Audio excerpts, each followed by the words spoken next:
Hello students, कैसे हैं आप सब। आई होप आप लोग बहुत अच्छे होंगे ना, आप लोग बहुत मज़े में भी होंगे। हम लोग चैप्टर नंबर 2 केमिस्ट्री का पढ़ रहे थे। अभी हमने क्या क्या क्या कंप्लीट कर लिया था। इसमें हमने फर्स्ट लेक्चर में हमने ये देखा था कि एसिड बेस एंड सॉल्ट्स क्या होते हैं। हमने सेकंड लेक्चर में देखा कि उसमें उसको हम कैसे पहचानेंगे, एसिड को कैसे पहचानेंगे, बेसिस को कैसे पहचानेंगे, सॉल्ट्स को कैसे पहचानेंगे। ठीक है, उसमें हमने इंडिकेटर्स पढ़े थे, acid base and salts indicators पढ़े थे। वो कौन कौन से थे, वो हमारे पास 4 थे। कौन कौन से 4 थे? पहला हमारे पास था नेचुरल इंडिकेटर, दूसरा हमारे पास था सिंथेटिक इंडिकेटर, थर्ड हमारे पास था ओल्फैक्टरी इंडिकेटर एंड फोर्थ हमारे पास था यूनिवर्सल इंडिकेटर। नेचुरल में हमने पढ़ा litmus paper, turmeric and red cabbage leaf की वो कैसे बताएंगे कि एसिड है या बेस है। सिंथेटिक में हमने पढ़ा फिनाइलोपैथिलीन एंड मिथाइल ऑरेंज। ओल्फैक्टरी में हमने पढ़ा अनियन और विनाइलिया एसेंस एंड यूनिवर्सल इंडिकेटर में हमने पढ़ा पीएच स्केल। ठीक है, ये हम पढ़ चुके हैं। आज हम थर्ड डिस्कस करने वाले हैं, that are what are the properties of acid and base. आज हम सिर्फ और सिर्फ हम प्रॉपर्टीज, किसकी प्रॉपर्टीज पढ़ोगे? फिजिकल और केमिकल दोनों पढ़ेंगे, एसिड और बेस की। सॉल्ट की हम अभी आज नहीं करेंगे, हम सॉल्ट को नेक्स्ट लेक्चर में कल डिस्कस करेंगे। मीन्स आज हम करने वाले हैं only and only properties acid और बेसिस की। तो फर्स्ट प्रॉपर्टी क्या है? पहली प्रॉपर्टी, जो एसिड होते हैं वो सारे के सारे सोर इन टेस्ट होते हैं। कैसे होते हैं? खट्टे होते हैं, टेस्ट उनका बहुत ज़्यादा खट्टा होता है। ठीक है, सेकंड प्रॉपर्टी क्या है कि अगर हम लिटमस पेपर को किसी भी एसिड के अंदर हम डालेंगे तो वो लिटमस पेपर हमारा, अगर ब्लू कलर का हमारे पास लिटमस पेपर है तो वो किस में चेंज हो जाएगा? रेड कलर में चेंज हो जाएगा। अगर लिटमस पेपर ब्लू से रेड में चेंज हो रहा है तो इट मीन्स वो हमारे पास एसिड है, वरना एसिड नहीं होगा, कुछ और प्रेजेंट हो। थर्ड नेक्स्ट हमारे पास आएगी, वो क्या है कि अगर कोई भी एसिड मेटल के साथ रिएक्ट करता है, किसके साथ? मेटल के साथ रिएक्ट करता है, तो वो हमेशा हमें सॉल्ट और उसके साथ हाइड्रोजन गैस निकालेगा। अब ये कैसे निकालेगा, ये रिएक्शन कैसे होगी, उसको समझ लेते हैं एक एक्सपेरिमेंट के हिसाब से। देखो वो क्या है एक्सपेरिमेंट, और उसके एक तरीके से एक्टिविटी ही है। क्योंकि आपके कोर्सेज में, आपके एग्जाम्स में क्या होता है कि कोई एक्टिविटी दे देंगे और एक्टिविटी से क्वेश्चन पुटअप हो जाते हैं। इस वजह से हम लोग एक्टिविटी की हेल्प से ही समझ लेते हैं और हमें बहुत अच्छे से समझ भी आ जाएगा। हम स्टैंड लेंगे, स्टैंड के साथ एक टेस्ट ट्यूब लोगे, उस टेस्ट ट्यूब के ऊपर एक कॉर्क लगाओगे। कौन सी कॉर्क लगाओगे? रबड़ की कॉर्क आती है, रबड़ का ढक्कन आता है, वो लगा दोगे सिंपल भाषा में। ठीक है, ये एक टेस्ट ट्यूब है, लाइक इस बॉइलिंग ट्यूब भी कह सकते हो। इस टेस्ट ट्यूब के अंदर हम पहले स्टैंड के अंदर इस टेस्ट ट्यूब को फिट करोगे। एक ग्लास ट्यूब लोगे जिससे को जो गैस होगी वो ट्रांसफ़र होकर नीचे निकल सके, वो रबर कॉर्क में अच्छे से फिट कर देंगे। और यहाँ पर एक बाथटब लेंगे, या फिर आप कह सकते हो, इसको बोलते हैं केमिस्ट्री की लैंग्वेज में ट्रो। क्या बोलते हैं? ट्रो, TROUGS, ट्रो। और उसके अंदर सोप सॉल्यूशन मतलब साबुन का घोल बनाकर यहाँ पर हम डाल देंगे। उसके बाद क्या करोगे? इसके अंदर H2SO4 डालोगे। कौन सा H2SO4 डालोगे? Dilute sulphuric acid, dilute H2SO4 डालोगे। उसके अंदर जिंक के ग्रेन्यूल्स डालोगे। क्या क्या डाला हमने? ध्यान रखना, H2SO4 डाला और क्या डाला वहाँ पे? जिंक के ग्रेन्यूल्स। जैसे ही आपने डाला, वहाँ से वो रिएक्शन होगी, वो जो जिंक के ग्रेन्यूल थे वो H2SO4 में घुलेंगे। और वो घुलने के बाद हम लोगों को ऊपर जो क्या नाम है गैस निकलते हुए हमें नहीं दिखेगी, लेकिन वहाँ से गैस निकलेगी, वो ग्लास डिलीवरी ट्यूब से होते हुए इस सोप सॉल्यूशन में जाएगी और सोप सॉल्यूशन से होते हुए वो वहाँ पर हमारे पास हाइड्रोजन के, ऐसे लगेगा कि वहाँ से कुछ निकल रहा है, हमें तो दिखेगा ही नहीं हाइड्रोजन के बबल्स। इस वजह से हम उसके पास कैंडल को लाएंगे। हमें जब लगेगा कि ये घुलना स्टार्ट हुआ है, हम कैंडल लाएंगे। अगर वहाँ पे पॉपिंग साउंड आती है, ये तो मतलब इंडिविजिबल, मतलब कि हमें नहीं दिखेंगे, विजिबल थोड़ी होते हैं। गैस कोई विजिबल होती है? अगर कोई कलरफुल गैस है तो विजिबल हो, लेकिन कोई कलरफुल गैस थोड़ी है, तो विजिबल कैसे हो जाएगी? विजिबल नहीं है। इस वजह से हम लोग कैंडल लाएंगे, कैंडल लाकर पास में देखेंगे कि ये कोई पॉपिंग साउंड आ रही है, कि जैसे पटाखा पटकता है ऐसी कुछ साउंड आ रही है, पट पट पट। अगर ऐसी कुछ साउंड आ रही है तो इट मीन्स वहाँ पे हाइड्रोजन प्रेजेंट है। और अगर वहाँ पर नहीं कुछ भी होगा तो इट मीन्स हाइड्रोजन प्रेजेंट नहीं होगी। क्वेश्चन कैसे आएगा, हमने क्या लिया है, जिंक के ग्रैन्यूल लिया है, किसके रिएक्शन कराई, H2SO4 के साथ। अभी रिएक्शन पूरी कर दिखाऊंगी कि कैसे कैसे रिएक्शन होगी, ठीक है।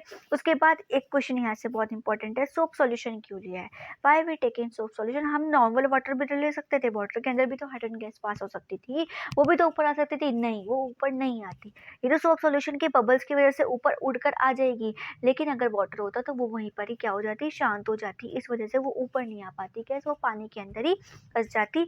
सोप सॉल्यूशन के अंदर बबल्स होते हैं, वो खुद बबल्स फॉर्म करता है, वो बबल्स खुद ही कहते हैं मेरे को ऊपर जाना है, ऊपर जाना है, ऊपर जाना है। तो ये तो हाइड्रोजन के बबल्स होंगे, तो ये हाइड्रोजन के बबल्स को भी क्या कर देगा, ऊपर ऊपर गैस के फॉर्म में रिलीज कर देगा, और प्योर गैस के फॉर्म में करेगा। हाइड्रोजन जैसे यहाँ से आई थी वैसे, ये नहीं कि पानी के अंदर या वाटर मॉलिक्यूल उसके अंदर मिल जाएगा और H2O के रूप में कोई गैस रिलीज हो रही होगी, नहीं, ऐसा नहीं होगा, ठीक है। या वेपर्स के रूप में भी आप कह सकते हो, ऐसा नहीं होगा। इस वजह से यहाँ पर हाइड्रोजन गैस रिलीज होती है, सोप सॉल्यूशन हम लेते हैं। अब क्या एक्सपेरिमेंट, क्या रिएक्शन होती है उसको देख लेते हैं। What is the reaction behind that. हमने क्या क्या लिया था, हमने लिया था Zn, जिंक के ग्रेन्यूल्स लिए थे और किसके अंदर डाले थे, डाइल्यूट H2SO4 के अंदर डाले थे।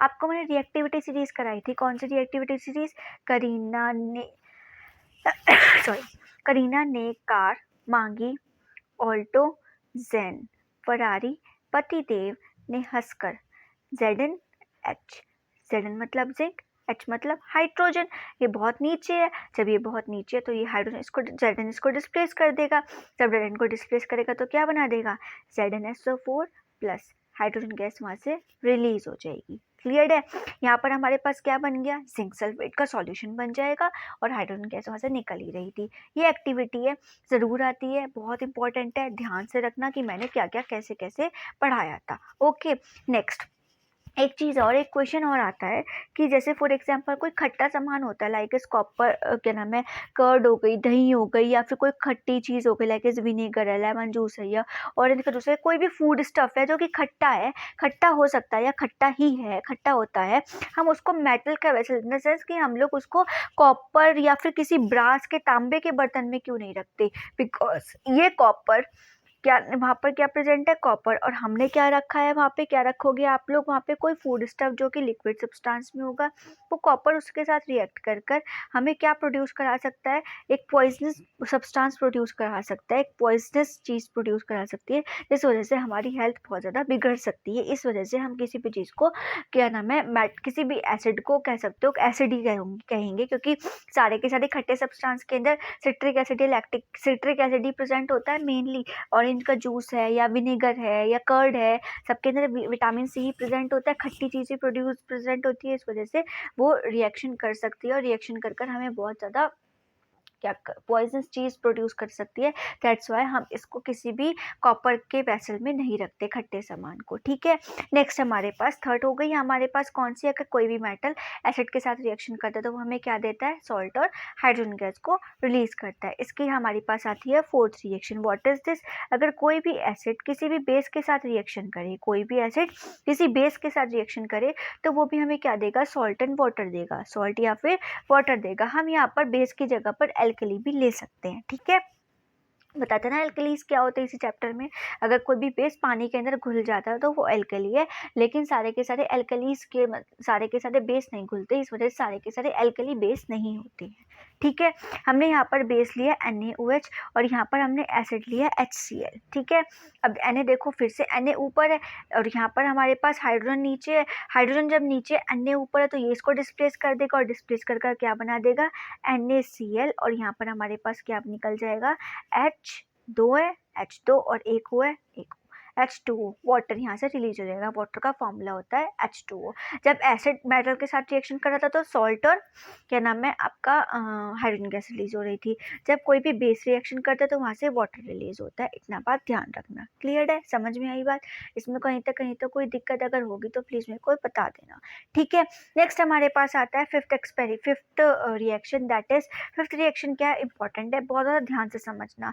अगर कोई भी मेटल कार्बोनेट, कौन सा, मेटल कार्बोनेट किसी भी एसिड के साथ रिएक्शन करता है तो हमेशा salt plus carbon dioxide plus H2O को रिलीज करता है। किस किस को रिलीज करेगा, salt carbon dioxide and water release करेगा, चाहे वो मेटल कार्बोनेट हो या फिर वो मेटल बाइकार्बोनेट हो।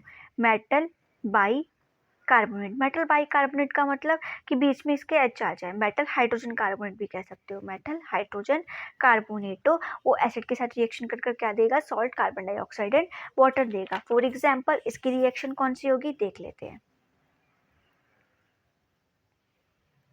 देखो इसका एग्जाम्पल, अगर हमारे पास मेटल कार्बोनेट है, मेटल कार्बोनेट का मतलब हमने ले लिया मेटल और कौन सा लिया यहाँ पर carbonate, metal carbonate Na2CO3।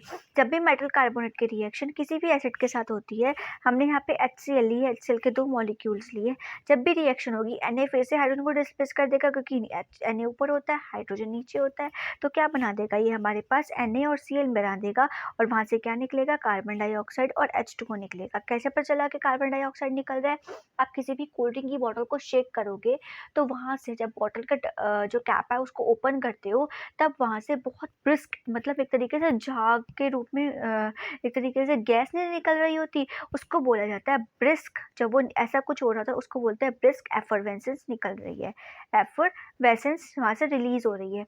Brisk effervescence का मतलब है कि वहाँ से कार्बन डाइऑक्साइड रिलीज हो रही है, ठीक है। इसके बाद हम दूसरी भी रिएक्शन कर लेते हैं, सोडियम बाइकार्बोनेट वाली।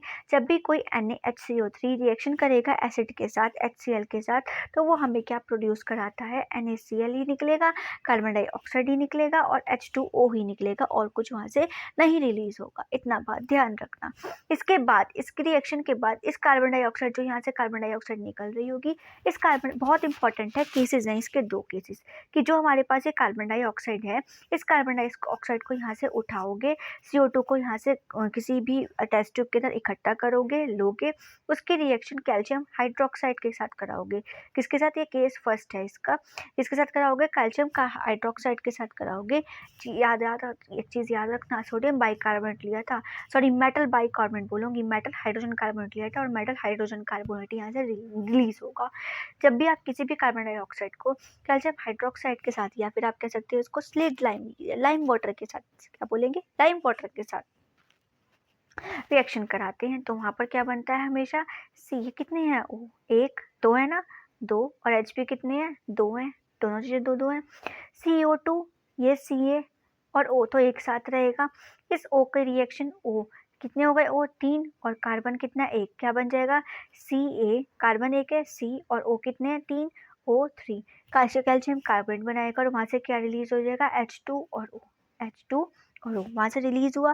फिर से दोबारा से ये वाली कैल्शियम कार्बोनेट उठाओगे, इस कैल्शियम कार्बोनेट की रिएक्शन, यहाँ पे आधी बची हुई, आधी तो इसमें रिएक्शन हो जाएगी, आधी तो इसमें यूज हो जाएगी, आधी बची हुई कार्बन डाइऑक्साइड और जो हमारे पास पानी रिलीज हुआ था, इन दोनों को वहाँ से फिर से लोगे और उसकी रिएक्शन दोबारा से कैल्शियम कार्बोनेट जो यहाँ पर बना है इसकी रिएक्शन कराएंगे, H2O, सॉरी यहाँ पर क्या आएगा, H2O की रिएक्शन कराएंगे, तो वहाँ पर हमारे पास क्या बनेगा, ये सब कुछ जुड़ जाएगा, कुछ भी नहीं निकलने वाला, इतना बात याद रखना। CaH कितने हैं, 2, ऑक्सीजन कितने हैं, O2 3 और 3 6, ऑक्सीजन, हाइड्रोजन कितने हैं 2, ऑक्सीजन कितने हैं 6, और हमारे पास लास्ट कौन बचा, कार्बन कितना है 1 2, कार्बन कितना है 2। अगर इसको 2 से काटो, 2 से डिवाइड करो, 2 2 कट गया, 3 बचेगा। इट मीन्स हम कह सकते हैं कि होल ट्वाइस हो सकता है। सी क्या बचेगा यहाँ पे, HCO3 का होल ट्वाइस कह सकते हो। 3 2 जा 6 का ऑक्सीजन, 2 1 जा 2 कार्बन और 2 1 जा 2 हाइड्रोजन। कार्बन कितने थे टोटल, 1 और 2, ऑक्सीजन कितने थे 3 और 2 5 और 1 6, और हाइड्रोजन कितने थे टोटल 2 थे।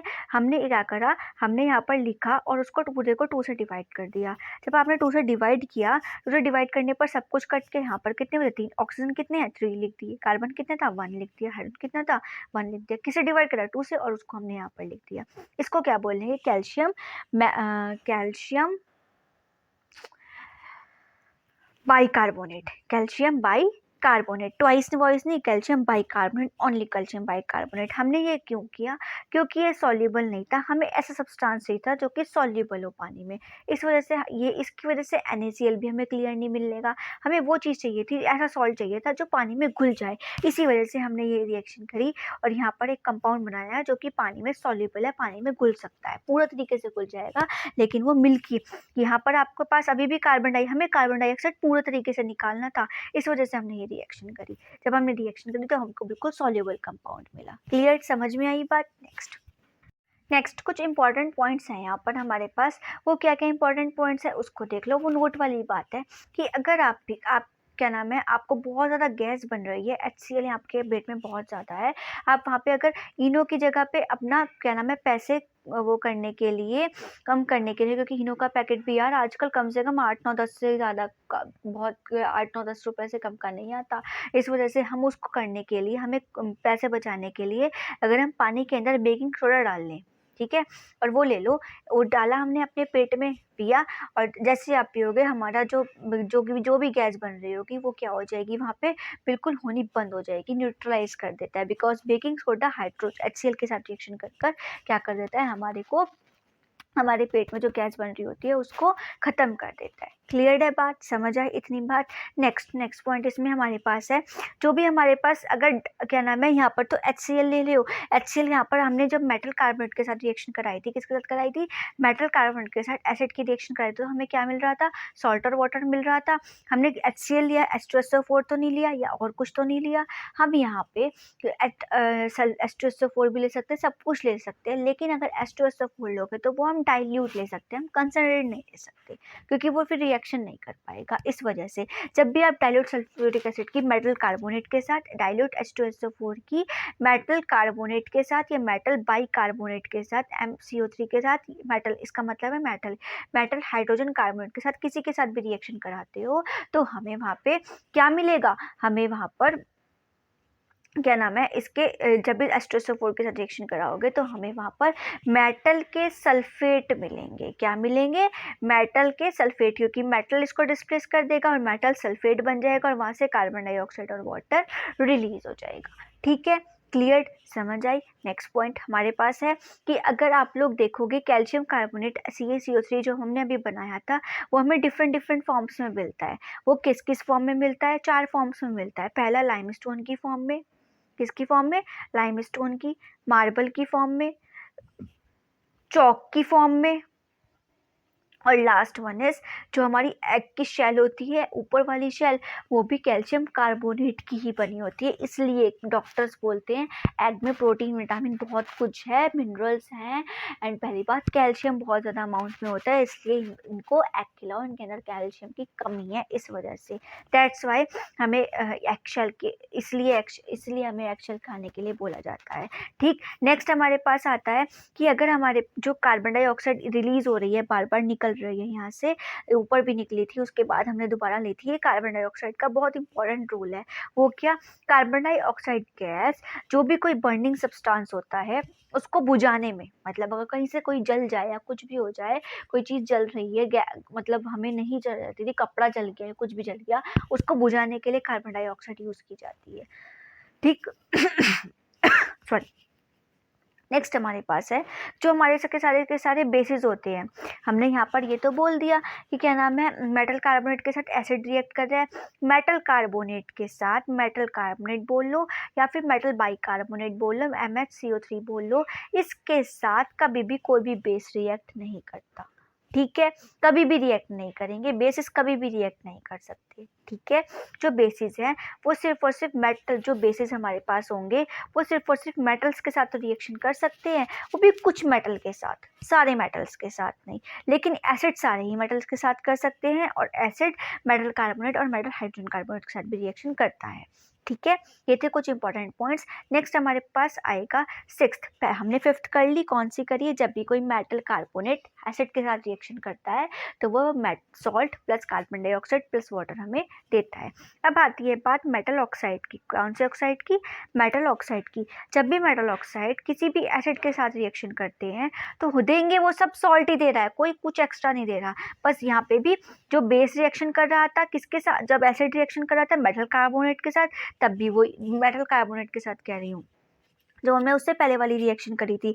जब भी एसिड रिएक्शन कर रहे थे बेसिस के साथ तो सॉल्ट और वाटर दे रहे थे, जब एसिड मेटल ऑक्साइड के साथ रिएक्शन करेंगे तब भी सॉल्ट और वाटर ही हमें देंगे। एक चीज़ याद रखना, जो मेटल ऑक्साइड्स होते हैं वो सारी की सारी बेसिक नेचर की होती हैं। कौन सी नेचर की होती है? बेसिक नेचर की होती है। जब भी कोई कॉपर ऑक्साइड बोल सकते हैं, कॉपर ऑक्साइड CuO HCl के साथ रिएक्शन करेगा तो हमें क्या देता है? सॉल्ट देता है। Cu आयरन को डिस्प्लेस कर देगा, क्योंकि कॉपर क्या करता है? कॉपर डिस्प्लेस कर देगा। कौन किसको डिस्प्लेस करेगा? हाइड्रोजन कॉपर को डिस्प्लेस करेगा, ना कि कॉपर हाइड्रोजन को डिस्प्लेस करने वाला है। और ये क्या बना देगा? ये खुद तो बन जाएगा पानी, H2O बन जाएगा, और यहाँ से क्या निकल जाएगा? क्या बन जाएगा? CuCl2 वहाँ से रिलीज हो जाएगा। जब तक ये एसिड के साथ रिएक्शन नहीं करा था तब तो ये ब्लैक कलर की ऑक्साइड थी। कौन सा कलर की ऑक्साइड होती है? ब्लैक कलर की। जैसे ही ये एसिड के साथ रिएक्शन करी तो ये ब्लू ग्रीन कलर बन जाएगा। इसका कैसा बन जाएगा? Blue green colour. ठीक, क्लियर, समझ आया? नेक्स्ट हमारे पास सेवेंथ प्रॉपर्टी आती है, दैट इज सेवेंथ प्रॉपर्टी। वो हमारे पास क्या होगी? जब भी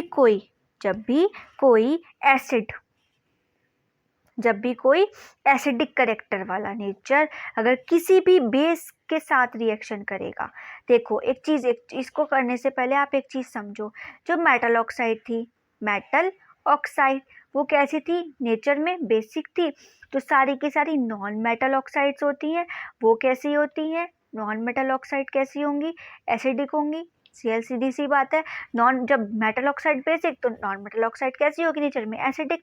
इट मीन्स ये एसिड का काम करेगी। अगर हम कोई भी नॉन मेटल ऑक्साइड ले लें, क्या ले लें? कोई भी नॉन मेटल ऑक्साइड ले लें, अगर उसकी रिएक्शन किसके साथ कराएं? किसी बेस के साथ रिएक्शन कराई जाए, किसी बेस के साथ रिएक्शन ले ले, बेस कैल्शियम हाइड्रोक्साइड ले लेते हैं, CaOH का होल ट्वाइस ले लेते हैं। जब किसी भी इसके साथ रिएक्शन कराए, नॉन मेटल ऑक्साइड कौन सा ले? यहाँ पर आप बेस ही लिखो और यहाँ पर हम लिखते हैं नॉन मेटल ऑक्साइड की जगह पर non metal carbon oxide O2 CO2 के साथ रिएक्शन कराओगे किसी भी बेस का, तो हमको हमेशा क्या मिलता है? अभी बताया था ऊपर भी क्या मिला था? सॉल्ट और वाटर। तो इसमें भी क्या मिलने वाला है? ऑक्साइड के साथ रिएक्शन करी थी तब भी सॉल्ट और वाटर, जब नॉन मेटल ऑक्साइड के साथ रिएक्शन करेगा तब भी सॉल्ट और वाटर। इसी के साथ तो रिएक्शन करा है और किसी के साथ थोड़ी, क्योंकि मेटल ऑक्साइड तो बेसिक होते हैं। बेसिक उठा लिया, बेस उठा लिया, सॉरी क्या नाम है, नॉन मेटल ऑक्साइड तो बेसिक होते हैं, बेस है, लेकिन मेटल ऑक्साइड तो एसिडिक होते, नॉन मेटल ऑक्साइड तो एसिडिक होते हैं ना। इस वजह से हमने इसकी रिएक्शन कराई और रिएक्शन कराकर हमें क्या मिलेगा? सॉल्ट और वाटर। CaCO3 प्लस वहाँ से क्या रिलीज हो जाएगा? H2O वहाँ से निकल जाएगा। क्लियर? इतनी बात समझ आई? नेक्स्ट हम पढ़ते हैं। नेक्स्ट करने से पहले, एथ रिएक्शन करने से पहले एक चीज़ समझना बहुत ज़्यादा ज़रूरी है, that are amphoteric oxide. Amphoteric oxides कौन से होते हैं? एम्फोटेरिक ऑक्साइड एक था एसिडिक मेटल ऑक्साइड, एक था non metal oxide. Metal oxide basic की तरह, नॉन मेटल ऑक्साइड एसिडिक की तरह। अब आ गए एम्फोटेरिक, वो ऑक्साइड जो एसिड की तरह भी बिहेव करे, वो एसिडिक भी हो और वो ही बेसिक भी हो। कौन से हो सकते हैं भाई साहब ऐसा एक हमारे पास है, दैट इज, उसको एक नहीं बहुत सारे हैं लेकिन हम एक ही पढ़ेंगे, दैट इज ZnO या फिर Al2O3 भी कह सकते हो। एल्युमिनियम ऑक्साइड और ZN ऑक्साइड, ये दोनों के दोनों ऐसे ऑक्साइड्स हैं, ये दोनों ही एसिडिक की तरह बिहेव करते हैं और बेसिक की तरह भी। कैसे? देखो हमारे पास यहाँ पर था अभी जो ZnO है यहाँ पर, और यहाँ पर भी ZnO है। यहाँ पर ये एक्ट कर रहा है बेस की तरह, यहाँ पे ये एक्ट करेगा एसिड की तरह। ठीक है, जब ये बेस की तरह एक्ट कर रहा है तो यहाँ पर एसिड की तरह, एसिड के साथ रिएक्शन होगी इसकी। जब इसकी एसिड के साथ रिएक्शन होगी, Zn की H के साथ रिएक्शन हो रही है ना, तो Zn तो ऊपर आता है, हाइड्रोजन नीचे आता है, इसको डिस्प्लेस कर देगा। जब इसको डिस्प्लेस करेगा तो हमारे पास क्या बन जाएगा? ZnCl2 plus hydrogen. जब भी बेस के साथ रिएक्शन करता है तो ये डिस्प्लेसमेंट करेगा। लेकिन जब भी ये किसी भी एसिड के साथ जब ये कोई एसिड की तरह बनकर रिएक्शन करता है तो ये हमेशा उन चीज़ों को ऐड कर देता है। ये ZnO था, ये क्या है हमारे पास NaOH, ये क्या करेगा ZnO कितने हैं 2 ZnO2 और Na as it is Na2ZnO2, ये क्या बन गया है जिंकेट, सोडियम जिंकेट, और वहाँ से क्या निकाल देगा वाटर। जब भी ZnO as a base act करता है तो वो डिस्प्लेसमेंट रिएक्शन करेगा। जब भी ZN as a acid act करता है तो वो अपना जिंकेट या आप कह सकते हो ऑक्सीजन उसकी उठाकर ले लेगा, एक ग्रुप बना लेगा, एक मॉलिक्यूल बना लेगा और फिर सोडियम के साथ रिएक्शन करेगा तो क्या बन जाएगा सोडियम जिंकेट। अगर ऐसा कुछ नहीं होता तो ये रिएक्शंस नहीं करते। तो ऑक्साइड्स आपने कितने टाइप की पढ़ी? ऑक्साइड्स आपने 3 टाइप्स की अभी तक पढ़ी। एक पढ़ी बेसिक इन नेचर वाली जो कि कौन सी थी, मेटल ऑक्साइड थी। एक आपने पढ़ी मेटल ऑक्साइड, एक आपने पढ़ी एसिडिक की नेचर वाली जो कि नॉन मेटल ऑक्साइड थी, नॉन मेटल ऑक्साइड्स थी। एक आपने पढ़ी एम्फोटेरिक ऑक्साइड्स। एम्फोटेरिक ऑक्साइड्स कौन सी होती हैं, जो एसिडिक और बेसिक दोनों तरीके से बिहेव करती हैं, वो एम्फोटेरिक ऑक्साइड्स। और लास्ट वन हमारे पास है न्यूट्रल ऑक्साइड। न्यूट्रल ऑक्साइड्स कौन सी होती हैं, वो ऑक्साइड्स जिस पर ना तो वो एसिडिक की तरह बिहेव करती है ना ही वो बेसिक की तरह बिहेव करती है, लेकिन तब भी ऑक्साइड है। क्या कर सकते हैं भाई, ऑक्साइड है तो, जैसे कार्बन मोनोऑक्साइड, ना तो वो एसिड है ना ही वो बेस है, वो एक गैस है, वो बहुत पॉइजनस। ठीक, नेक्स्ट हमारे पास आता है 8th रिएक्शन। हमने 7th करा, 7th हमने कौन सी करी थी, जब भी कोई नॉन मेटल ऑक्साइड किसी भी क्या नाम है बेस के साथ रिएक्शन करता है। क्यों नॉन मेटल ऑक्साइड बेस के साथ रिएक्शन करेगा, क्योंकि वो एसिड है के नेचर में, वो सॉल्ट और वाटर देगा। ठीक है, नेक्स्ट लास्ट वन तो नहीं है, इसके बाद और भी हैं। जो सारे के सारे एसिड सॉल्यूशंस होते हैं वो इलेक्ट्रिसिटी को कंडक्ट कर सकते हैं। अब क्यों इलेक्ट्रिसिटी को कंडक्ट कर सकते हैं सारे के सारे एसिडिक सॉल्यूशंस, ऐसा क्यों करते हैं, क्योंकि वो सारे के सारे इलेक्ट्रोलाइट्स हैं। इलेक्ट्रोलाइट्स कौन होते हैं, जो इलेक्ट्रिसिटी को कंडक्ट कर सकते हैं। भाई क्यों कर सकते हैं, क्योंकि सारे के सारे जो एसिड्स होते हैं उनके पास एक नेचर होता है आयंस को लॉस करने का। देखो, जो एसिड है हमारे पास H2SO4 ले लें या फिर HCl ले लें या फिर हम कह सकते हैं HNO3 ले लो, कोई सा भी ले लो, जब भी टूटेगा H पॉजिटिव तो देगा ना। या फिर आप कह सकते हो अगर कोई चीज़ टूटेगी तो हाइड्रोनियम आयन तो देगा ना। H2 या तो H पॉजिटिव लिख लो या HCO पॉजिटिव लिख लो, बात तो हमारे पास एक ही होती है। आप बोलोगे ऐसे कैसे, नहीं बेटा, हाँ बात एक ही होती है। अगर हम HCO पॉजिटिव लिखे या H पॉजिटिव लिखे, वो एक ही कंडीशंस होती है, एक ही बात होती है। इसको भी हाइड्रोनियम आयन बोला जाता है, इसको भी हाइड्रोनियम आयन बोला जाता है। फॉर्मूला ही तो हल्का सा चेंज है, लेकिन ये दोनों के दोनों हाइड्रोनियम आयन ही होते हैं। कैसे बनता है, जब भी H पॉजिटिव H2O के मॉलिक्यूल के साथ रिएक्शन करता है तब हमेशा H2O पॉजिटिव बनाता है, इसको हम हाइड्रोनियम आयन ही कहते हैं H पॉजिटिव को। ठीक है, H पॉजिटिव तो दे रहा है ना, जो भी चीज़ H पॉजिटिव दे वो हमेशा क्या होगी हमारे पास, वो हमेशा इलेक्ट्रिसिटी को कंडक्ट कर सकती है। जैसे कि HCl H पॉजिटिव और Cl निगेटिव में टूट जाएगा, H2SO4 H पॉजिटिव और SO4 निगेटिव में 2 निगेटिव में टूट जाएगा, HNO3 H पॉजिटिव और NO3 निगेटिव में टूट जाएगा। इस वजह से ये सारे के सारे हमारे पास क्या होंगे, एसिड्स होंगे। लाइक एसिटिक एसिड CH3COOH, इसको क्या बोलते हैं हम लोग, एसिटिक एसिड। क्या होता है, एसिटिक एसिड। या फिर कह सकते हो 1 2 कार्बन है, 2 कार्बन का मतलब हो गया हमारे पास ये क्या है, इथेनोइक एसिड। कौन सा acid, ethanoic acid. Ethanoic acid जो हमारे पास होता है तो वो किस में टूट जाता है, वीक एसिड होता है, लेकिन हाँ टूट जाता है, थोड़ी देर में टूट जाएगा। CH3COO निगेटिव H पॉजिटिव में टूट जाएगा। H पॉजिटिव तो दे रहा है ना, इट मीन्स ये भी एसिड को कंडक्ट कर सकता है। एक और चीज़, इसमें एक और चीज़ है, सारे के सारे आप कहोगे कि सारे जिसके पास भी H होता है, जो भी हमारे पास H कंटेनिंग सब्सटेंस है, वो सारे के सारे एसिड्स कंटेन नहीं कर सकते। कुछ ही इलेक्ट्रिसिटी को कंडक्ट नहीं करा सकते, कुछ ही करा सकते हैं। क्यों ऐसा, क्यों सारे के सारे, बताओ। ग्लूकोज का फॉर्मूला क्या होता है, C6H12O6 होता है। क्या ये हमारे पास इलेक्ट्रिसिटी कंडक्ट करा सकता है, नहीं करा सकता ना। क्यों नहीं करा सकता, पानी में घुलकर H पॉजिटिव दे देगा, कभी भी नहीं दे देगा ये तो। अल्कोहल नहीं करा सकती। H है बट नहीं कराएगी। क्यों नहीं कराएगी? बिकॉज इनकी एच पॉजिटिव आयन को नहीं देती है, हमें नहीं कराती है। नेक्स्ट हमारे पास है एक और क्वेश्चन है, that is what is the question. Question ये है, क्या रेन वाटर भी इलेक्ट्रिसिटी कंडक्ट कर सकती है? रेन वाटर भी, तो रेन वाटर कौन सा rain water? Acidic rain water भी कह सकते हो, एसिड रेन भी कह सकते हो। क्या वो इलेक्ट्रिसिटी कंडक्ट कर सकती है? हाँ बेटा कर सकती है। वो कैसे कर सकती है इसको बताओ। जब आप देखते हो वहां पे स्पार्किंग होती है, तो क्यों बारिश में क्यों स्पार्किंग होती है भैया? एक बात सोचने वाली बात है ना, बारिश में क्यों स्पार्किंग होती है? अभी क्यों नहीं हो रही? बिना बिना बारिश के स्पार्किंग क्यों नहीं क्यों नहीं होती? बिकॉज मतलब बारिश आने से पहले होगी, बारिश आने आ रही होगी तब स्पार्किंग होती है, जो बिजली कड़कती है। स्पार्किंग मतलब, जो नहीं समझ पा रहे हैं, बिजली कड़कना, बिजली कड़कती है। ऐसा क्यों होता है? बिकॉज देखो एक बात समझो, जब भी रेन वाटर हमारी अर्थ सरफेस पर आकर फॉल होती है, गिरती है, वो हमारी कुछ क्या नाम है, हमारी एसिडिक गैसेस होती हैं। लाइक एसिडिक गैसेस कौन सी?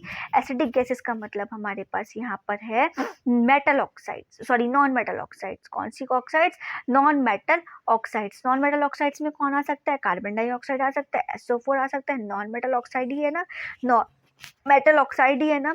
ये acidic gases CO2 carbon dioxide को लिया, ये कार्बन डाइऑक्साइड पानी के अंदर क्या प्रेजेंट होता है? H पॉजिटिव और OH नेगेटिव, या कह सकते हो 2H पॉजिटिव और O निगेटिव कह सकते हैं। O निगेटिव, ये 2H पॉजिटिव इस कार्बन डाइऑक्साइड के साथ रिएक्शन कर कर H पॉजिटिव और CO2 रिएक्शन कर कर क्या बना लेते हैं? 2H क्या बना लेते हैं? ये H2CO3 बना लेते हैं, कार्बोनिक एसिड बना लेते हैं। ये कार्बोनिक एसिड हमें H पॉजिटिव एसिड प्रोवाइड कराता है। जब ये टूटेगा HCO3 तो H2CO3 तो हमें क्या देगा? H पॉजिटिव आयन देगा। इस वजह से ये इलेक्ट्रिसिटी, जो भी चीज़ H पॉजिटिव आयन दे वो इलेक्ट्रिसिटी कंडक्ट कर सकती है। ठीक है, उसमें से जो ग्लूकोज था वो नहीं कर सकता, अल्कोहल नहीं कर सकता, distilled water, even distilled water भी नहीं कर सकता।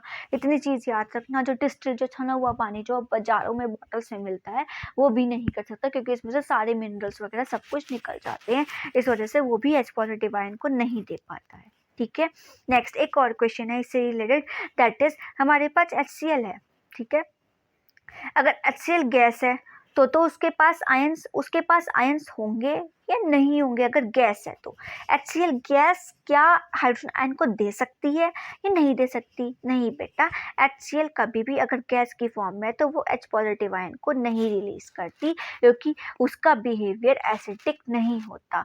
जो HCl होता है, अगर हमने HCl गैस के अंदर HCl गैस को ड्राई लिटमस पेपर से भी पास कराया, वो तब भी ब्लू से रेड में चेंज नहीं करती। तो वो जब एसिड का मेन पहचान तो यही है ना कि वो ब्लू से रेड में चेंज कर दे। जब वो ब्लू से रेड में चेंज ही नहीं करे तो वो कौन सा एसिड, क्योंकि वो H पॉजिटिव ही नहीं दे रहा है। जब तक वो H पॉजिटिव देता है तो वो एसिड है, अगर वो H पॉजिटिव नहीं देगा तो वो एसिड नहीं होगा। ठीक है, हाँ अगर ऐसा हो सकता है कि अगर HCl गैस को पानी के साथ पास करा दिया जाए तो वो हमें हाइड्रोनियम आयन H3O पॉजिटिव और Cl निगेटिव दे सकता है। अब ये रिएक्शन, अब ये एसिडिक बिहेवियर शो कर सकती है, क्योंकि हाइड्रोनियम आयन या फिर H पॉजिटिव हमें दे रही है, इस वजह से ये एसिडिक बिहेवियर शो कर सकती है। ये ब्लू से रेड को लिटमस पेपर में टर्न कर देगी, लेकिन जब तक ये गैस है तब तक ये नहीं करेगा। नेक्स्ट नाइन्थ देखो, नाइन्थ प्रॉपर्टी हमारे पास क्या है? नाइन्थ प्रॉपर्टी है कि जो एसिड्स होती है उनका नेचर जो होता है वो सबका कोरोसिव होता है। ये तो हमें भी पता है कि कोरोसिव नेचर होता है। कैसे कोरोसिव नेचर होता है? अगर आप कोरोसिव क्या होता है? कोरोसिव मतलब किसी चीज़ को खा जाना।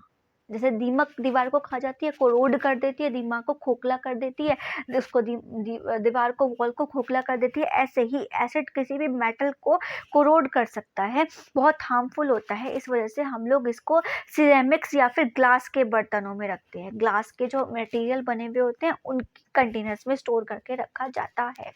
ठीक, यहाँ पर हमारी एसिड की प्रॉपर्टीज कंप्लीट होती है। हम उल्टा चलते हैं। नाइन्थ हमने कौन सी पढ़ी कि एसिड का नेचर कैसा होता है? कोरोसिव होता है, जंग लगने वाला होता है। एट्थ हमने क्या पढ़ा था कि एसिड इलेक्ट्रिसिटी को कंडक्ट करते हैं।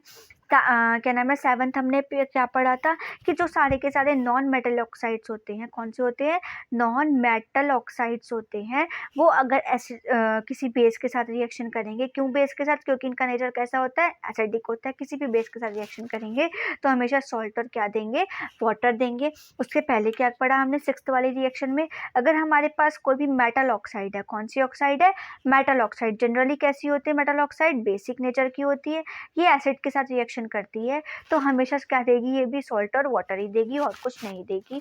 तीसरी हमने पढ़ी, उससे पहले हमने पढ़ी 5th वाली कि अगर कोई मेटल कार्बोनेट MCO3 या फिर M2CO3 या फिर MHCO3 जब भी किसी एसिड के साथ रिएक्शन करेगा तो वो हमेशा हमें क्या देता है, सॉल्ट तो देगा ही देगा और वाटर भी देगा ही देगा, लेकिन उसके साथ एक एडिशन प्रोडक्ट देता है, दैट इज कार्बन डाइऑक्साइड। तो हमें वहाँ से क्या मिलता है, कार्बन डाइऑक्साइड रिलीज होकर मिलता है। हमने फिर उसके बाद 4th कौन सी पढ़ी कि अगर कोई भी एसिड है, अगर वो किसी बेस के साथ रिएक्शन कर रही है तो वो हमारे को क्या देता है, हमेशा सॉल्ट और वाटर देता है और कुछ एक्स्ट्रा प्रोडक्ट हमें नहीं निकालेगा।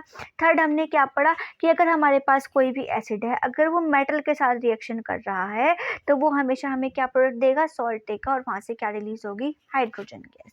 नेक्स्ट हमने क्या पढ़ी थी 2nd वाली कि एसिड जो है वो ब्लू लिटमस पेपर को रेड में कन्वर्ट कर देता है। और एसिड का जो फर्स्ट हमने पढ़ा था, अगर एसिड का नेचर कैसा होता है, एसिड कैसे होते हैं, सोर होते हैं, टेस्ट में खट्टे होते हैं, ठीक है। आप जनरली देखोगे कि सब में सॉल्ट सॉल्ट सॉल्ट बन ही रहा है, लेकिन ये 5 ही है, 1 2 3 4 5, और सब में वाटर भी निकल रहा है, बस 2 ही है, एक में हाइड्रोजन गैस और एक में carbon dioxide as a additional product निकल रहा है, वरना सब सारी की सारी सेम ही है, ठीक है, क्लियर। नेक्स्ट हम आते हैं बेसिस पर, बेसिस की प्रॉपर्टीज पर। फर्स्ट हमारे पास आती है बेस की प्रॉपर्टी, वो क्या है कि बेस हमेशा कड़वे होते हैं, कैसे होते हैं, हल्के से कड़वे, हल्के क्या, बहुत ज़्यादा कड़वे होते हैं भाई साहब। मैंने टच किए ना लेबोरेटरी में, भाई इतने कड़वे होते हैं ना, मैं क्या बताऊं, अगर आप लोग मतलब टेस्ट करोगे ना, यार उल्टी आ जाएगी, इतने कड़वे होते हैं। ऐसे वो नीम की टहनी कड़वी होती है, तुम बोलोगे नीम की टहनी कड़वी, नीम कड़वा होता है, इतना तो इससे भी ज़्यादा, मतलब बहुत कड़वे होते हैं भाई, बहुत ही ज़्यादा कड़वे होता है। तुम कहोगे नीम भी बेस होता है क्या, नहीं बेटा ऐसा नहीं है, नीम बेस बेस नीम तो छोड़ो, हम बेस पे आते हैं अपने, हमें नहीं पता, हम नहीं उस पे जाते अभी, ठीक है। बेसिस बिटर होते हैं, कड़वे होते हैं, साबुन से तो सब नहाते हैं। सेकंड प्रॉपर्टी क्या होगी कि वो उन साबुन कैसा होता है, सोपी, साबुन है तो सोपी होगा जनरल सी बात है। तो बेसिस होते हैं वो सोपी इन टच होते हैं, जब आप उसको छुओगे तो ऐसा लगेगा जैसे मक्खन छू रहे हैं ठीक है। 3rd हमारे पास है, जो बेसिस होते हैं वो रेड लिटमस पेपर को किस में चेंज कर देते हैं, ब्लू में। अब भैया सीधी सी बात है, जब एसिड ब्लू लिटमस पेपर को रेड में कर रहा था तो बेस तो करेगा ही ना, हे भगवान, पता नहीं क्या क्या प्रॉपर्टी बना दी है, कसम से दिमाग खराब करते हैं। 4th property, basis electricity conduct कर सकते हैं, कौन सी प्रॉपर्टी है, इलेक्ट्रिसिटी कंडक्ट नहीं कर सकते, क्या नहीं कर सकते, इलेक्ट्रिसिटी कंडक्ट नहीं कर सकते, लेकिन कुछ बेसिस हैं जो कर सकते हैं, जो पॉजिटिव और निगेटिव आयंस में टूट जाए, लाइक एस KOH, जैसे कि NaOH, Na और Na पॉजिटिव और OH निगेटिव आयंस दे रहे हैं ना, ऐसा नहीं है कि H पॉजिटिव दे, भाई साहब वही इलेक्ट्रिसिटी कंडक्ट करेगा, वो एसिड में है, हर एक पे लागू नहीं होता। जो पॉजिटिव और निगेटिव चीज में टूटना चाहिए, बस पॉजिटिव और निगेटिव आयन में टूटना चाहिए। आप अगर घर में बैटरा भी तो रखा हुआ है, तेजाब भी डालते हो ना, एसिड डालते हो ना, इसकी जगह पे अगर KH डालोगे तो क्या वो इलेक्ट्रिसिटी कंडक्ट नहीं करने का, करेगा, धीरे करेगा। इलेक्ट्रिसिटी को कौन कंडक्ट कर सकता है, जो पॉजिटिव और निगेटिव में टूट जाए वो कर सकता है। नेक्स्ट प्रॉपर्टी आती है हमारे पास कि बेस कुछ ही मेटल के साथ रिएक्शन करते हैं, सारे मेटल्स के साथ रिएक्शन नहीं करते। जब भी बेस किसी मेटल के साथ रिएक्शन करता है तो वो हमेशा क्या बनाता है, जब एसिड कर रहा था तो क्या बना रहा था, सॉल्ट और हाइड्रोजन गैस, तो ये क्यों पीछे रह जाएगा, ये भी यही बनाएगा। बेस हमने लिया NaOH और यहाँ पर हमने कोई मेटल लिया Zn को डिस्प्लेस कर देगा, कभी भी नहीं करने का, क्या बनाएगा, Zn, ये 2 है, ZnO2 अभी कराई थी एम्फोटेरिक ऑक्साइड वाली, और Na2 क्या बन जाएगा, NaZnO2 सोडियम जिंकेट, और वहां से क्या रिलीज हो जाएगा, व्हाट, सॉरी हाइड्रोजन गैस। कुछ ही मेटल्स रिएक्ट करते हैं, सारे मेटल्स नहीं रिएक्ट करते, और जब भी मेटल रिएक्ट करेगा तो वो कुछ इस टाइप का कंपाउंड बनाता है, एक ऐसा नहीं कि डिस्प्लेस कर बनाएगा। नेक्स्ट हमारे पास 6 प्रॉपर्टी क्या है, जब भी बेस किसी भी एसिड के साथ रिएक्शन करेंगे, किसके साथ रिएक्शन करेंगे, एसिड के साथ रिएक्शन करेंगे, तो वो हमेशा क्या बनाते हैं, सॉल्ट और वाटर बनाएंगे। जब एसिड बेस के साथ रिएक्शन करेगा तब भी तो यही बना रहा था, तो ये भी यही बनाएगा, सॉल्ट और वाटर। वही है सेम रिएक्शंस, थोड़ी ही उल्टी पुल्टी लगेंगी तुम्हें, बट सारी रिएक्शंस वही हैं। बेस ले लूँ NaOH और एसिड ले लूँ H2SO4, डिस्प्लेस करेगा, क्या बना देगा, Na2SO4, और वाटर वहाँ से रिलीज हो जाएगा। दैट्स इट है ना इजी। एक और जो बहुत मजा आएगा, लास्ट वन, ये लास्ट है, उसके बाद नहीं कराएंगे और कुछ नहीं कराएंगे। और नेक्स्ट हमारे पास 7 है, जाना मत, देखो जल्दी, नॉन मेटल ऑक्साइड। अब बोले बंद करो इधर, नहीं, देख लो बेटा, देख लो, पढ़ने वाली बात है। नॉन मेटल ऑक्साइड जब भी बेस के साथ रिएक्शन करता है तो हमारे पास क्या बनाता है, सॉल्ट और वाटर ही बनाता है, और कुछ नहीं बनाएगा। नॉन मेटल ऑक्साइड कौन सा हो जाएगा, नॉन मेटल ऑक्साइड CO2, और बेस CaOH का होल्ड, तो सब कहोगे ये वाली रिएक्शन उठाकर करा दी, और कोई रिएक्शन नहीं करा सकते थे बेटा, कोई बात नहीं यार, जब आनी है ये तो यही करा देते हैं सही है ना। तो हमारे ये यहाँ पर बेस की प्रॉपर्टी सब कुछ कंप्लीट होता है। यूजेस एसिड एंड बेसिस के बोलेंगे आप, वो टेलीग्राम चैनल पर लिंक है, आप पढ़ लोगे तो भी उसमें समझ में आ जाएगी। जो चीज़ नहीं समझ में आती तो वो तो पढ़ाई भी। अब बताओ, जो चीज़ पढ़ने वाली है वो तो आप पढ़ ही लोगे ना। अब ये एसिड के यूज़ क्या होते हैं, बेस के यूज़ क्या होते हैं, वो तो आप कर भी सकते हो। तो टेलीग्राम चैनल पर लिंक है, आप वहाँ पर देख लेना क्या क्या कैसे इनकी प्रॉपर्टी, इनके यूजेस हैं, कहाँ यूज़ होते हैं। वैसे तो बहुत खतरनाक चीज़ है एसिड और बेस, थोड़ी सी ठीक है, चलो बेस को तो हम यूज़ भी करते हैं।